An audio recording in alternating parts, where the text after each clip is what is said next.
तांदूळ धुवून घेतले, 15 ते 20 मिनिटं झाले धुवून. 15 ते 20 मिनिटं तांदूळ धुवून ठेवून द्यायचं आहे. त्यासाठी ही वाटी घेतली आहे मी मापासाठी, ही 2.5 वाटी घेतलेली आहे. फोडणीसाठी आपण घेतलेलं आहे कढीपत्ता घेतलाय, 2 तेजपत्त्याची पानं, वेलची 2 लवंगा, 1 दालचिनीचा तुकडा, 10 ते 12 मिरी, पाव चमचा हिंग, अर्धा चमचा मोहरी, अर्धा चमचा बडीशेप, 1 चमचा जिरा. भाज्यांमध्ये आपण काय काय घेतले ते बघूया. 5 ते 6 तोंडली घेतलेत मी, उभी कापून घेतली. 1 मध्यम आकाराचा बटाटा घेतलाय, म्हणजे साल काढून घेतली आणि धुवून कापून घेतलेला आहे. फ्लावरचे छोटे छोटे तुकडे घेतले 1 वाटी. हिरवा मटार घेतलाय पाऊण वाटी. 1 छोटंसं गाजर घेतलंय आणि 1 कांदा आणि टोमॅटो बारीक चिरून फोडणीसाठी घेतलाय. फोडणीसाठी आपल्याला आलं लसूण पेस्ट ही लागेल आणि हे मी कोथिंबीर घेतली आहे थोडीशी आणि 10 ते 12 हिरव्या मिरच्या घेतल्या आहेत. ते आपण बारीक वाटून घ्यायचे फोडणी द्यायच्या आधी. अर्धा चमचा हळद आहे, तूप आहे 1 चमचा, 2 चमचे तुम्ही घालू शकता तूप. हे फोडणीसाठी तेल आहे, चवीपुरते मीठ. आता कुकर इथे आपण गरम करायला ठेवू. कुकर गरम झालाय, आता आपण त्यामध्ये तेल टाकायचंय.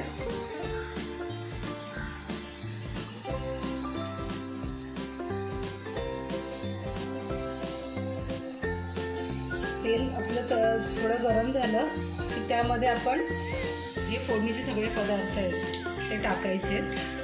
कढीपत्ता, तेजपत्ता सगळं टाकून द्यायचे.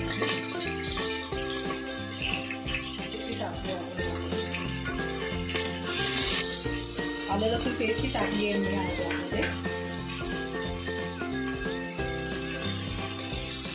आलं लसूण पेस्ट आपण छान परतून घेऊ यामध्ये तेलामध्ये. कांदा आणि टोमॅटो आपण आता टाकायचं आहे. 5 मिनिटं आपण ठेवून द्यायचं कांदा टोमॅटो टाकून. थोडंसं त्याचं नरम पडायला हवं कांदा टोमॅटो. 2 मिनिटं आपण कुकरवर झाकण ठेवूया. फ्लेम थोडा लो करून ठेवूया.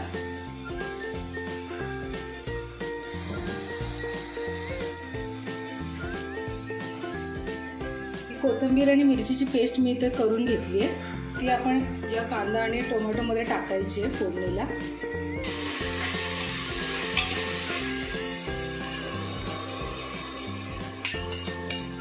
आणि परतून घेऊ आपण.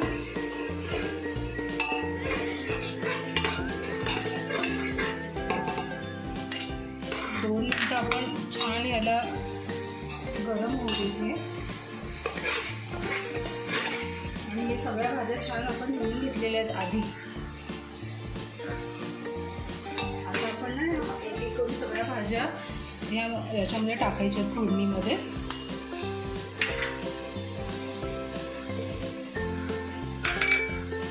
फ्लावर, बटाटा,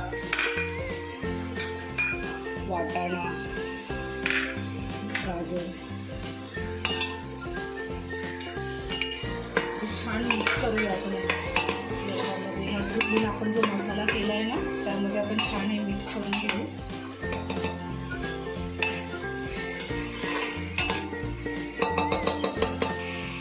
दोन मिनिटं आपण यावरती झाकण ठेवू.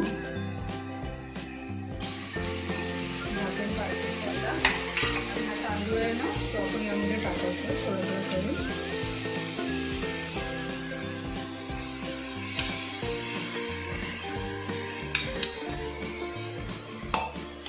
मिक्स करून घेऊया आपण.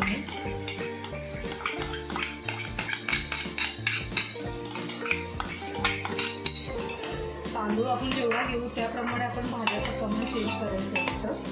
त्यामध्ये आपण चवीपुरतं मीठ टाकूया. हळद घेतली आपण ती टाकूया.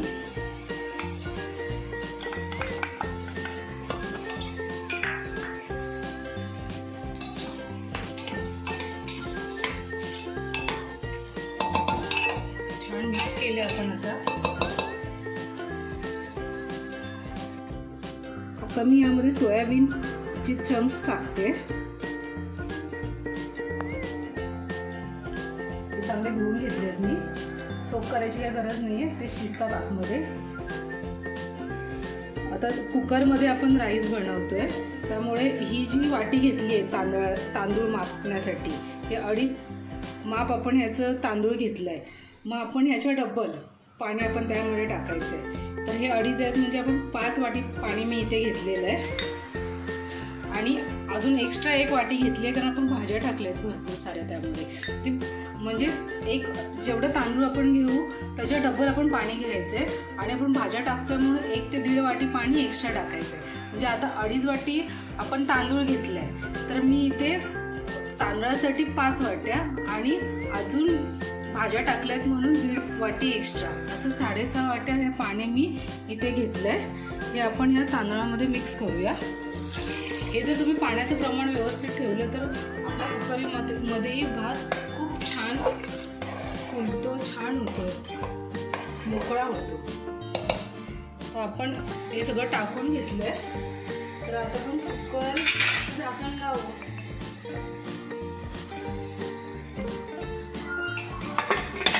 आणि याला आपण 2 शिट्या काढूया. थंड झालं, आपण उघडूया ना.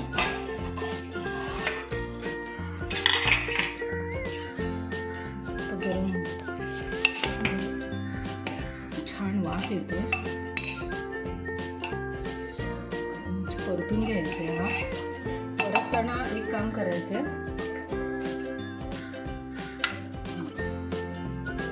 हे तूप घेतलेलं आपण ते आपण यावरती टाकून घ्यायचंय. तुपाचा छान सुगंध येतो आणि टेस्टही छान लागते. आपण शेवटला टाकलं की वरून थोडंसं कोथिंबीर पण गार्निश करायचं. छान आपण मस्त मोकळा झालाय बघा. परतून घेऊ. कोथिंबीर थोडीशी आपण ठेवून द्यायची. जेव्हा आपण सर्व करतो त्यावेळी आपण टाकू शकतो.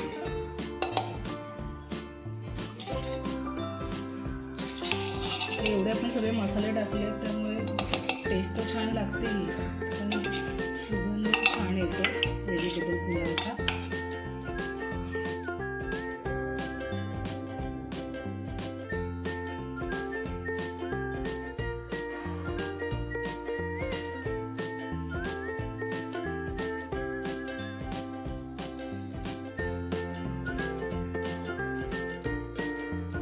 आपला व्हेजिटेबल पुलाव रेडी आहे. तुम्हाला जर ही रेसिपी